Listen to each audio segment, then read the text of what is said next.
Öncelikle bu okul davetiniz için teşekkür ediyorum. Böyle oluşumların içerisinde olmak beni mutlu ediyor. Umarım katılımcılara faydalı olacaktır bu aktivite. In this talk today, I would like to talk about the astrophysical nuclear reactions and nucleosynthesis, and I will show some review.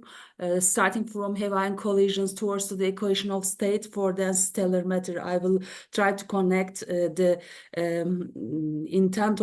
content of this talk with our research area. And I will briefly mention the issues related with the astrophysical nuclear reactions.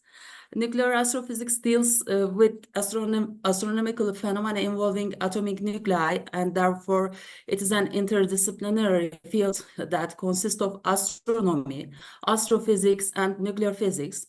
We research for answers to a question, how to understand the evolution of the universe with the nuclear processes which we learn. In this figure, we show a map of Euclides called nuclear chart, where our knowledge about nuclei and various nucleosynthetic processes are indicated. If we look at this picture, the horizontal axis shows the number of the neutrons Hocam and the pardon. vertical Ekranınızı efendim. paylaşmadınız. İşte Teşekkürler. onu nasıl paylaşacağız? Tamam, hemen paylaşıyorum. Hemen ekranı paylaşıyorum. Ekranı paylaştım. Şu anda. Kusura bakmayın. Online olunca bazen böyle aksaklıklar oluyor. Evet. This is the title of my talk, Astrophysical Nuclear Reactions and Nucleosynthesis. You see. As I said, the nuclear astrophysics related with the astrophysics, astronomy, and nuclear physics. You see here the nuclear chart. It is very important, and we can get a lot of information from this nuclear chart. Vertical axis corresponds to the number of the protons, and the horizontal axis corresponds to the number of the neutrons. And if you look at this picture, there will be you see the different colors. Different colors represents the different evolution mechanisms for the formation of the nuclei. If you look at the smaller proton and the neutron numbers, we can see the proton-proton chains. So the fusion can be occur at that region. So two protons makes reaction and then give the helium, and then after that combining the heliums can give the also the bigger nuclei, the formation of the oxygen, calcium, and nickel up to the uranium. If we look at the total number of the nuclei, so we have more than 3,000 nuclei in this nuclear chart, and the different processes, let's say the starting from the Big Bang nucleosynthesis processes to the carbon and the oxygen cycle or stellar fusion region, or the R processes, the rapid processes, and also the RP processes, rapid proton capture processes, or the neutrino proton processes and neutrino processes, or S processes. Or you can see, if we go to the higher neutron numbers and the higher proton numbers region, we can see the fission region here. I will briefly summarize, but not giving the full details of these mechanisms to have an idea about astrophysical reactions for the students in the school. Nuclear chart and major nucleosynthesis processes in the universe. You can see here the most paths involve unstable nuclei, many of which are either difficult to be studied due to their short lifetimes and low beam intensities in the laboratories, or we have not discovered most of them in this nuclear chart. 226 new isotopes, if we look at the red box here, So have been measured, and more than 84 nuclear masses, if we look at the blue boxes have been measured in Asian facilities, experimental facilities adopted in the atomic mass evolution by 2020. It will also maybe extended after 2020, but you see here it's very colorful, but we know a limited number of the stable nuclei in this nuclear chart. The important question is our field is have a lot of questions. For example, what is the origin of elements in cosmos? What is the nature of neutron stars and dense nuclear matter? And what are the nuclear reactions that drive evolution of stars and stellar explosions? The research involves close collaboration among the researchers in various fields of the astronomy, astrophysics, and nuclear and particle physics. And these research and answer of these questions involves the studies, astronomical observation using telescopes, gravitational wave measurements detectors, neutrino detectors, accelerator laboratory experiments using unstable and stable or radioactive nuclei, neutrons, gamma rays, and laboratory analysis interstellar grains, large-scale computer simulations of stellar explosions, and nuclear and theoretical works, which I did. I'm focusing on the theoretical nuclear physics. And interdisciplinary research not only answers these questions, questions in nature also provides unexpected and unknown things, physical quantities in this research area. So I don't want to go deeply inside. So if I talk about the Big Bang nucleosynthesis, I can say the BBN. We are in the middle way in the investigations. Still, we need to research many problems to understand the formation of the nuclei and the fission mechanisms and the formation of the nuclei, I can say. And there is also the common problems in the literature, we can say. This is the Big Bang lithium problem. The lithium production in Big Bang nucleosynthesis is a long-standing unknown problem and unsolved problem. What is this? The discrepancy of the lithium-7 is remarkably larger than the errors source, including the theoretical and experimental measurements in the calculations. There are still some points which we have to solve to understand the production mechanisms of the lithium. But in the laboratories, Hawaiian collision laboratories, this problem have been extensively investigated. For example, if the hydrogen 3 makes the reaction with the alpha particles and gives the lithium 7 and the 1 gamma, and another reaction can be helium-3 gives the reaction with the alpha particle, and then the beryllium-7 can be produced together with 1 gamma emission. Then after that, one electron capture of the beryllium-8 can give the lithium-7 and then the electron neutrino. These two reactions is already investigated, but we need to continue to confirm the results to understand the lithium-7 problem.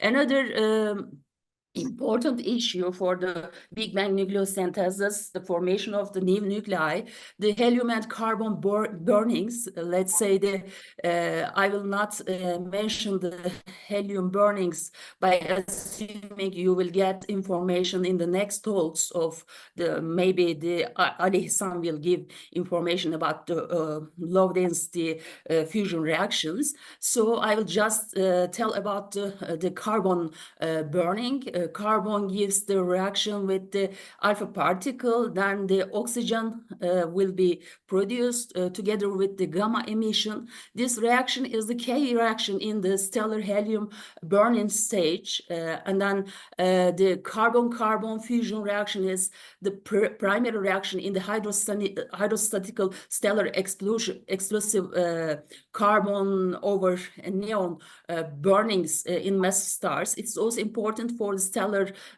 matter explosions such as type 1A supernova and superburst. Another part is the explosive hydrogen burning in novae and X-ray burst and type 2 supernova. These are also the astrophysical processes in the universe for the formation of new nuclei. The novae and type 1 X-ray bursts are the most frequently observed explosive stellar events, and explosive nucleosynthesis involving the hydrogen, carbon, and the oxygen cycle and RP processes are very important issues to understand the evolution of the new nuclei. Actually, so far, important reactions for oxygen, neon, magnesium, and the S. I don't know. I don't remember the Kükürt's English name, I'm sorry.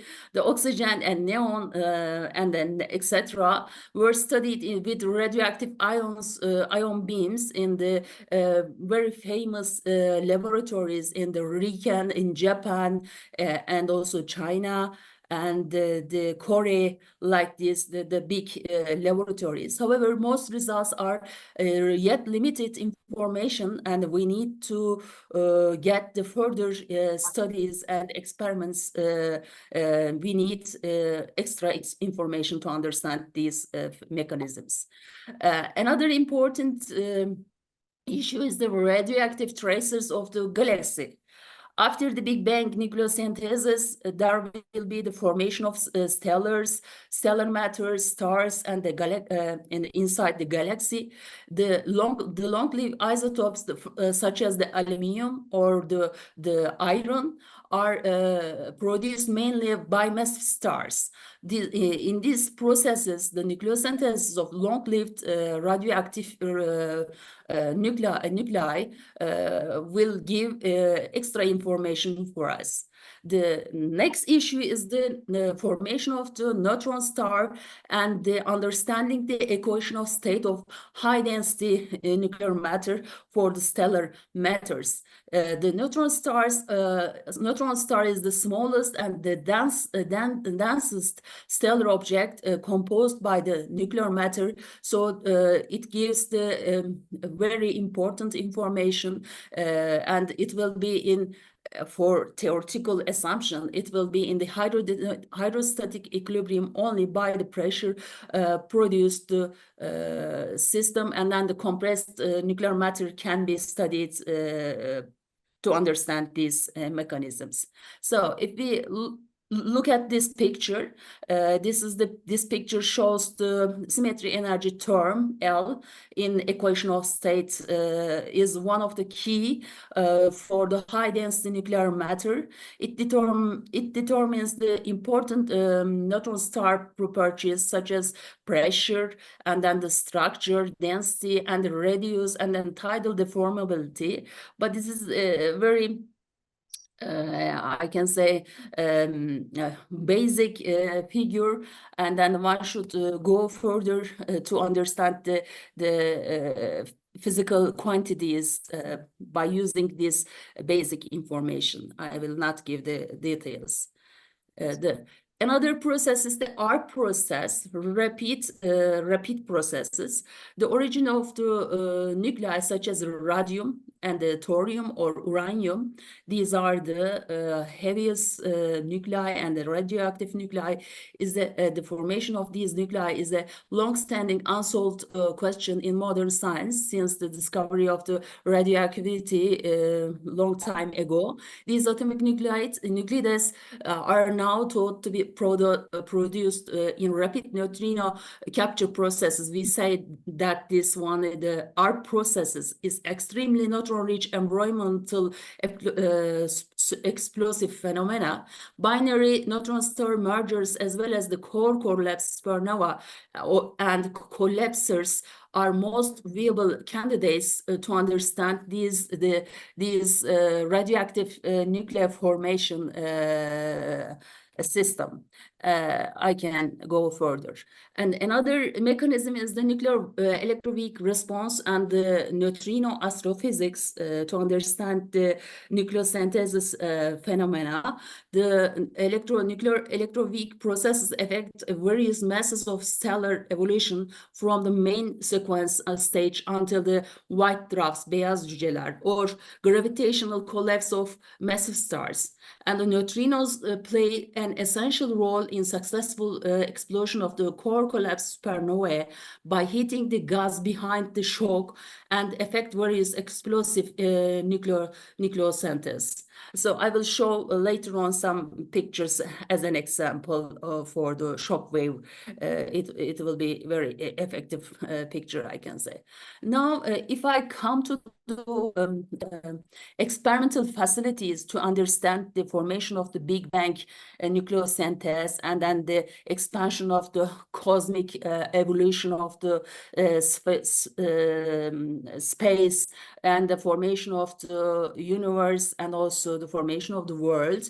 If you see this picture starting from the Big Bang and then the stars formed and then the comet, for example, or the neutron stars are formed in very short time scaling. So if you look at the bottom squares, for example, gravitational wave observatory in India, they are working to understand getting the experimental data from the space, and neutrino observatory to understand the weak reactions, electroweak reactions, and also the optical observatory in Japan, in the third one. It's like an eye, so you see.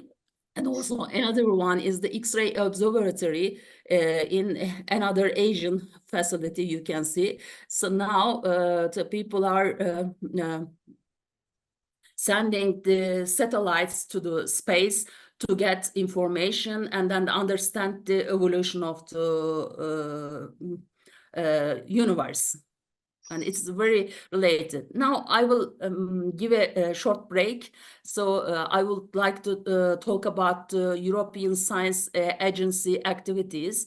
Long time ago, I have visited a museum, has a state museum in Darmstadt.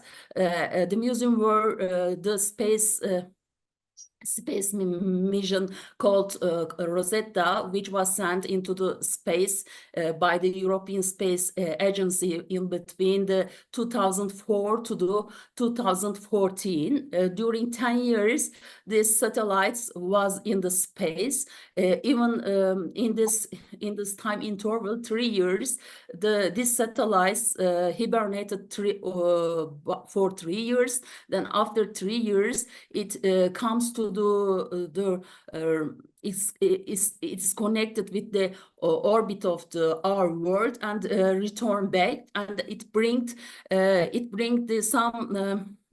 some stones taken from the comet.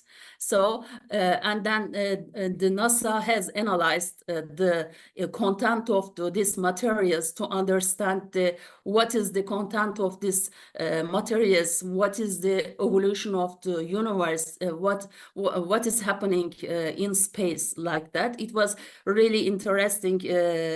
It was really interesting museum, and then I suggest to visit this website, and you can get information about the formation of the new nuclei and new materials, how the universe evolves from the Big Bang nucleosynthesis to the nowadays, I can say.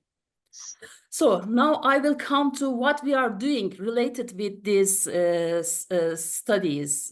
Actually, I'm not directly working on the fusion evolution. We are dealing with the nuclear formation of the nuclei and the nucleosynthesis of nuclei, new nuclei in the laboratories, and we are doing some theoretical simulations to understand the physical quantities of the nuclear matter. For the first, as a beginning, I will show some results from our equational state calculations. We have done this job more than 10 years ago. Equational state of supernova matter we have constantly determined by nuclear matter at subnuclear densities. You see here, this is the temperature versus the density. So you see the phase diagram of the nuclear matter. In between, you can say you can see the lines square, which is shown as multifragmentation region. Actually, we are dealing with this region. Multifragmentation reactions can be studied in the Hawaiian collisions by colliding two nuclei, and then after that the formation of the new nuclei, and then we can measure some properties of this nuclei to understand the reactions. But at the specific conditions, temperature and densities, these region can give the similar conditions with the astrophysical systems, such as the stellar matter. I will show some examples in the next slides. For this purpose, we have used the statistical multifragmentation model, which is modelized for the normal nuclear collisions. But after that, we have extended this model for the supernova matter by extended the number of the mass and charge of the nuclei. Let's say we have assumed 10,000 nucleons inside in a box. I will show next here. But before coming that, I will show the evolution of this system. After the collision of two nuclei here, you see there will be a big excited nucleus, but it is very unstable nucleus. So then it will decay suddenly, depending on the temperature and the density and the system of and the excitation energy of the system. It may give the intermediate mass fragments and multifragmentation, fission, or evaporation, depending of the conditions of the system. But this is very simple schematic view for this.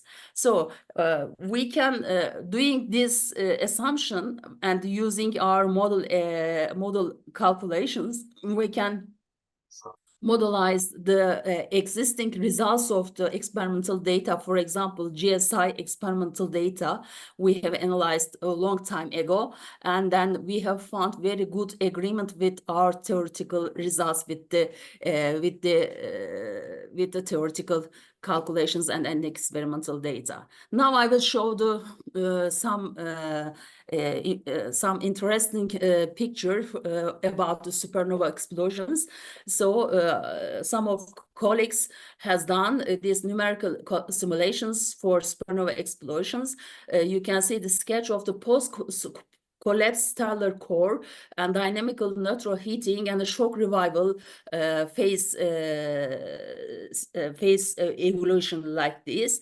And then this kind of event can be modelized in our approximation, and then we can compare our results with the other theoretical calculations, because for supernova matter case we have very limited information which coming from the space. So our model is actually based on the statistical multifragmentation model, but we have extended for astrophysical conditions. We we use the grand canonical approximation with a limited number of a mass number and the charge number.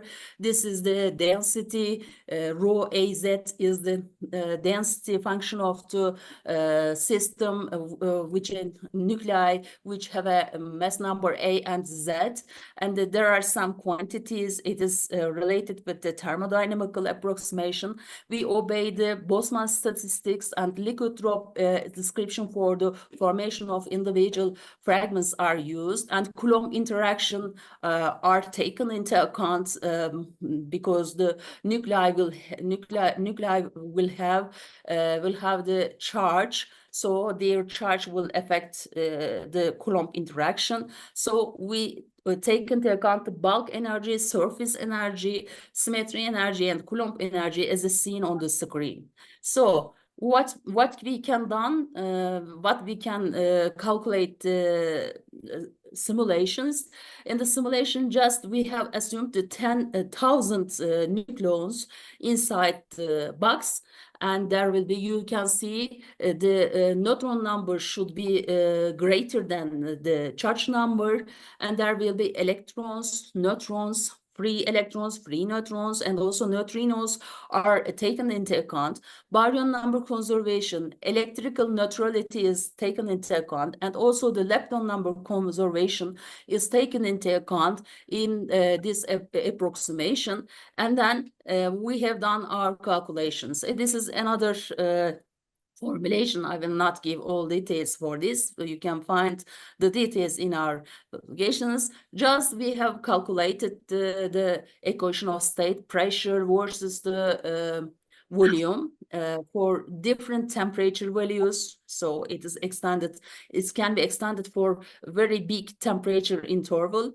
And then we have compared the canonical and grand canonical approximations, what can be changed, and then which one could be the better to describe the stellar matter. If we go to the stellar matter, we should use the grand canonical ensemble approximation instead of the grand canonical ensemble calculations. And then this is the important information, theoretical information. For example, for 4 different density values, and then let's say the temperature is 4 MeV. So we have checked the mass distributions of the particle system. If the stellar matter have the 500 nucleons or 100 nucleons or 50 nucleons. So we have checked the size effect of the system. We know that it is we can go further to 100, but in the world we have not big nuclei more than 300 mass. So even we have no stable nuclei more than 287, maybe less. I don't remember exactly. So that was important information for us. As you see, with changing the density, the shape of the distributions change from U shape to the exponential shape, and then also you can see the bubble like this, the bump. This bump corresponds to the big residual nucleus. So that means that there will be a big nuclei, residual nuclei in this system. So these results are related with the analysis of the existing experimental facility, because we are using some parameters to calculate our formulations. We should estimate correctly. So we should look at the correct parameters to go further. So symmetry energy term is important issue. In the past, we have researched the symmetry energy term, and then these are another example for the gamma parameter. Gamma parameter, if you look at see, it is changing from 15 to the 25. If we use the symmetry energy term between 15 to 25 MeV, we can find the good results for the normal nuclear reactions. Then we can use the same parameters for the stellar matter case. That was the point for us. So now it is the comparison of the normal nuclear reactions with the stellar matter reactions. These are the mass distributions. In the top panel, you can see the energy evolution of mass distributions of fragments in the multifragmentation reactions. In the bottom panels, you can see the situation for stellar matter. Simulation can be changed a little bit. If you look at the top panel, there will be a U-shaped behavior at 3 AMeV. If we increase the energy 5 and 8 MeV, so it will be the exponential fall-off. But if we look at the bottom panel for temperatures 4, what we take into account the temperature, because for supernova explosion, we should take into account the grand canonical approximation. In the grand canonical approximation, temperature can be the parameter to use as an input parameter. But for canonical approximation for this case, for the normal nuclear multifragmentation reactions, we use the excitation energy for the system. So this is the difference in two cases. If you look at the supernova explosions, you see the bump, the Gaussian like the bump, and then the mass number goes through the, for example, the 500, 600. You see the larger nuclei occur in the supernova explosion cases. If the temperature 4 case gives the Gaussian type, larger nuclei can be produced. So this is the difference for these cases. But we sure that this is very this can be the acceptable approximation, because for the normal nuclear reactions, we have found the similar results with the experimental findings, and we have used the similar parameters, but extended the mass and charge of the nuclei for the stellar matter case. So in future, it will be occur. This is only one model parameter, one model results. To be sure, we should compare our result with the other colleagues, different approximations results, then we can be sure we are on the right way. So we have done the similar things. I will show later on. And another parameter is the formation of the isotopic distributions. There will be big mass distributions, and there will be in the system different isotopes produced, and then we can estimates in stellar matter case how many isotopes can occur, and then the cross sections can be also produced in our calculations. And another point is what is the effect of the symmetry energy for stellar matter case. We know that in normal nuclear matter case, the symmetry energy term is important. So if we change the symmetry energy term for stellar matter case, it is also the issue.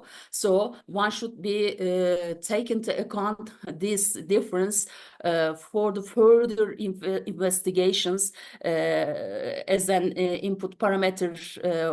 Gamma should be maybe the 15 MeV should be, we have reported already this one. So now, as a next step, we have compared, we have done our we have extended our modulized for supernova matter, we have done our calculations, then we have contacted with our colleagues from Japan and also from Switzerland. We have compared 3 different models. The SMSM is our model approximation, HS is the Hempels and Sheffer-Bliss theoretical model, and the FEAS is the Furusawa, Yamasaki, and then the other SS, the colleagues. I will show the surnames of these colleagues.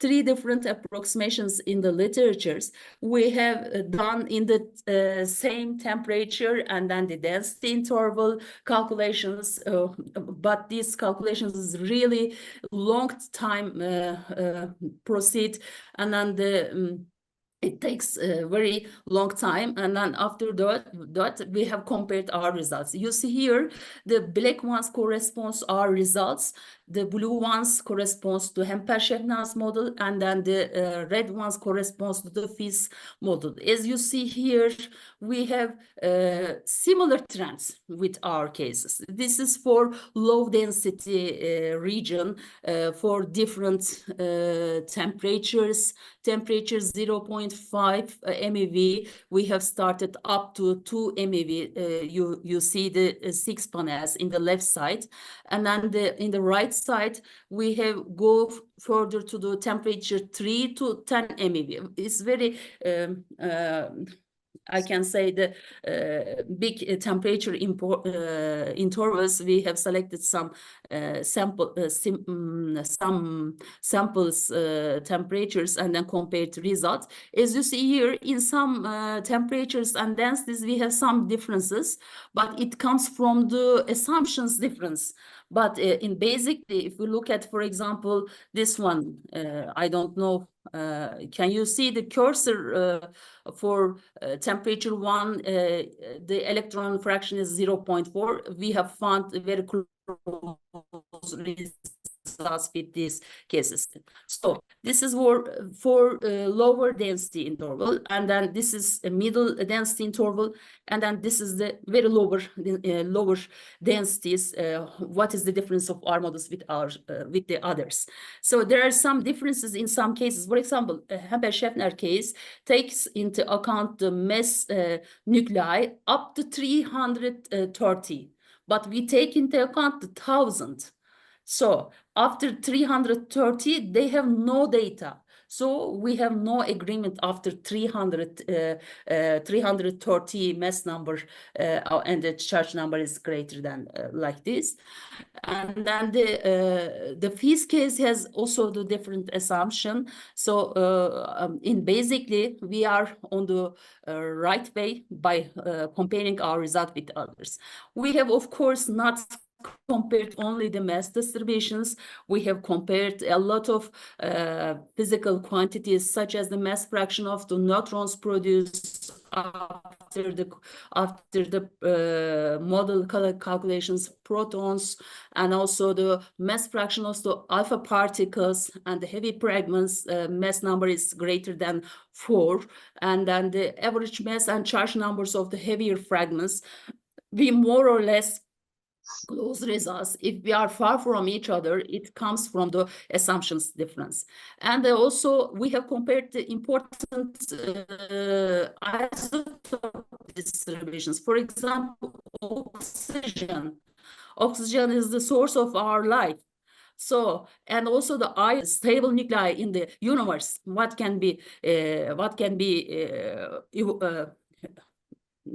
produce in our model approximation. Another one is the iron, and then the comparison of the tin. Tin is very heavy isotope in the nuclear chart.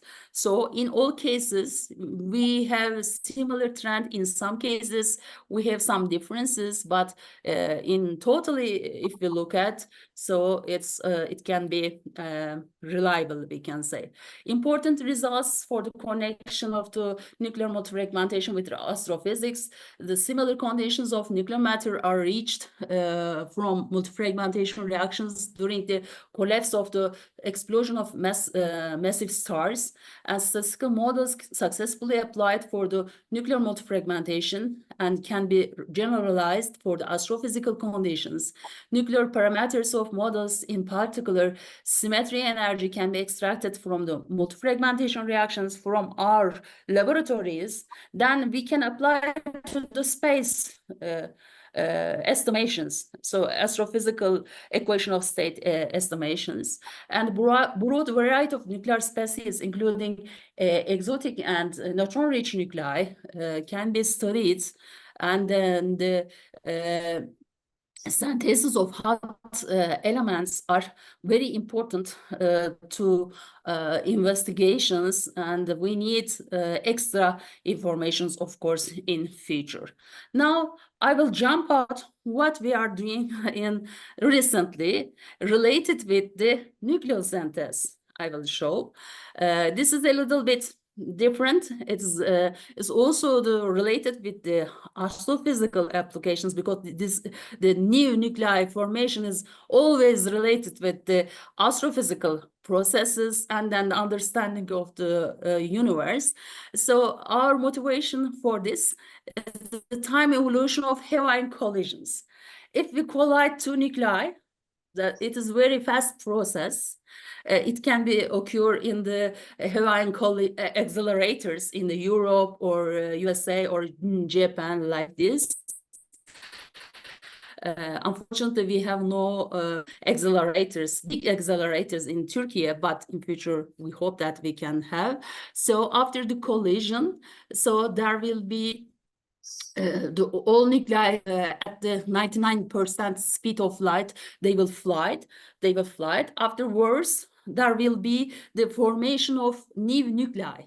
So we can say the nucleation or the fusion of the neutrons to give the new nuclei, we can say. So we have used the hybrid model approximation theoretically, and compare our results with the new experimental data. Recently, during last 3 years, we have developed new theoretical model, hydrodynamical generation model. And another approximation, another new model is the phase space generation of nuclei to form the new clusters, new nuclei. It can be also the exotic nuclei. Then afterwards, they will decay and form the new, these new stable fragments, new stable nuclei in the system. So let's say, let me summarize. Hydrodynamical model or phase space model, or there is another model in the literature. It is well known, Dubna cascade model. And then the other model, we have collaborating with the Germany group. The model is the URQM, the ultra-relativistic quantum molecular dynamics model. We have combined all four approximation, all four model with the clusterization of baryons. So in the beginning, if we have, after collision, if we have a huge nucleons, protons and neutrons, maybe hyperons inside, so it can be happen. So then if we make the clusterization or nucleation of these particles, then we can form the new nuclei, and then we can see the excitation of and the excitation of this nuclei to produce the hot, unstable and cold, stable nuclei. I will show. Our motivation is recently the gold and gold collision at 3 GeV energies, around the 3 GeV energies. You see the schematic view. After the collision of gold and gold collision, you will see the spectator nuclei and the participants, and then after collision there will go like this, but in between there will be a lot of nucleons to form new nuclei, because due to the high pressure, high energy and then density, it will be very decided system, very excited system. Then the unstable nuclei will occur, new nuclei will occur in that time. So primary hot fragments and cold fragments are produced using this case.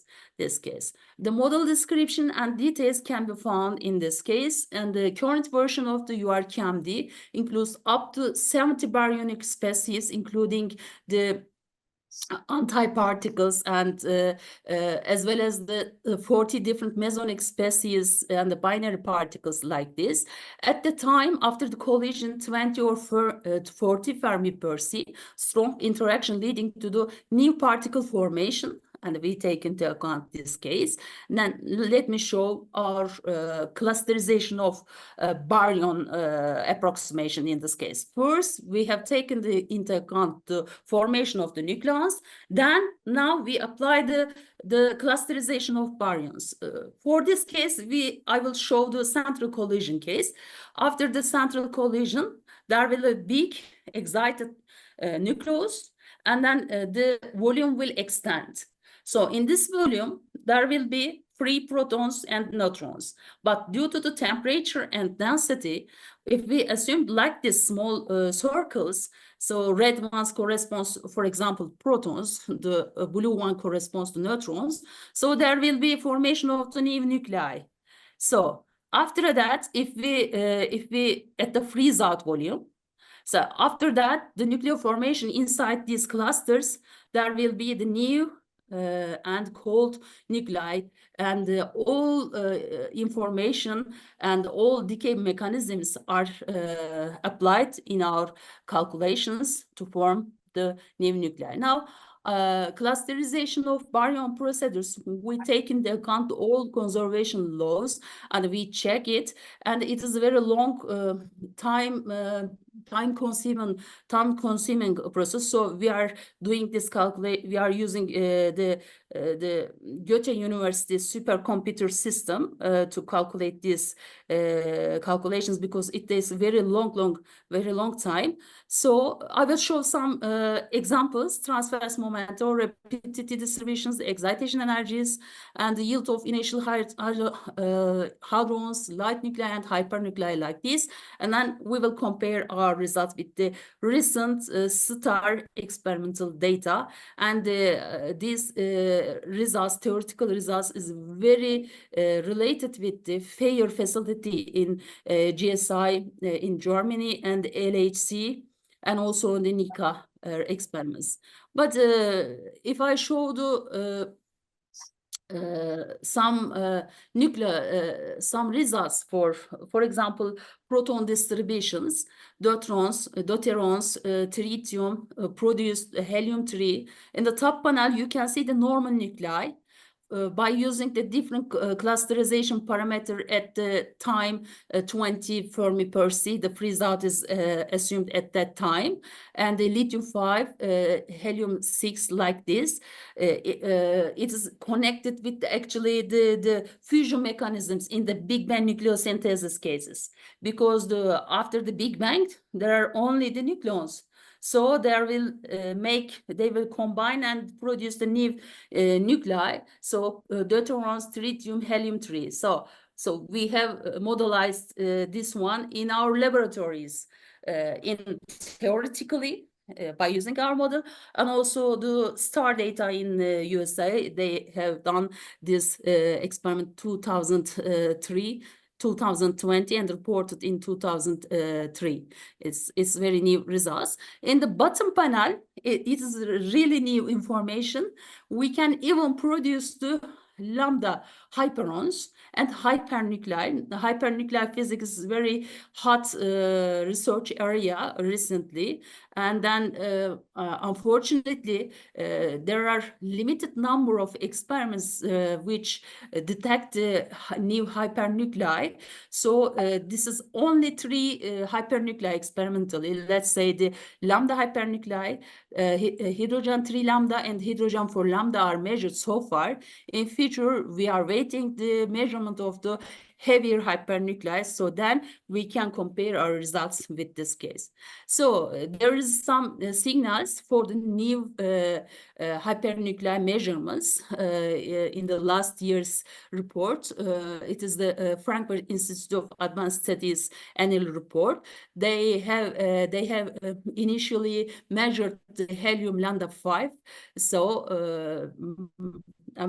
but it is not published. This is the preliminary results, so that is why we did not include it in our publications and in our figures. But in future, if they publish, we are ready to compare our result with this case. And then the latest one I can show, the rapidity. What is the rapidity? After the collision, new nuclei flies with the velocity, middle velocity. So it is called the mid-rapidity region. So mid-rapidity region. So all experimentalists take into account this quantity. So we have compared our results with the experimental data. You see here the red ones corresponds to the experimental data, black ones corresponds our predictions as theoretically we are very close with the experimental data. It is reported and new published, I can show you. Now, it is another one is the PT distributions. This is the transverse momentum. Transverse momentum after the collision, new particles, new nuclei are formed. They have mid-rapidity region velocities, and they have also the momenta. So we have calculated their momenta also, and our results also in agreement with their experimental data. Of course, we have used different parameters to understand which parameter is the best for the experimental data to understand and to detect if they are correct or if we are correct. So we are in agreement with their results. Now let me come to conclusions. Satisfactory agreement star data has been found by using the results for the formation of nuclei and hypernuclei, and the future facilities in FAIR and LHC and NICA experiments, they will need this kind of theoretical applications. And thank you very much for your attention. And latestly, I will show you next week, we will organize a conference, third international workshop in nuclear theory related with the nuclei and hypernuclei in relativistic ion collisions. There will be a lot of participants, more than 13 countries. The scientists, nuclear physicists will come. And so in Turkey, we are working on nuclear physics, and also we are doing good jobs, I can say. This is just for information. You can visit and look at what people are doing, what is the recent research areas related with the nuclear theory. This is just for your information. Thank you very much. If you have any question, please let me know. I will be happy if I can give an answer.